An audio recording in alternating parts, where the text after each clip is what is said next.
మా సైడ్ అయితే పాలు పోసి కొన్ని కర్రీస్ అయితే బాగా చేస్తూ ఉంటామండి. లైక్ బీరకాయ, సొరకాయ, పొట్లకాయ, మునక్కాయ అయితే పాలు పోసి చాలా బాగా చేస్తూ ఉంటారు మా సైడు.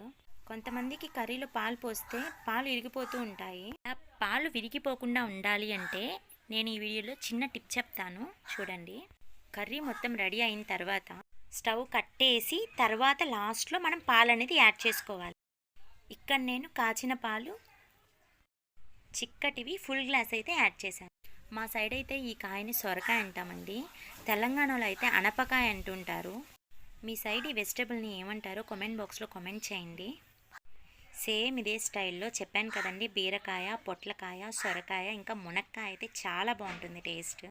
ఇదే స్టైల్లో ట్రై చేసి చూడండి. మీకు ఈ వీడియో నచ్చినట్లయితే లైక్ చేయండి. మన ఛానల్ని సబ్స్క్రైబ్ చేసుకోవచ్చు కదా. Thanks for watching. బాయ్.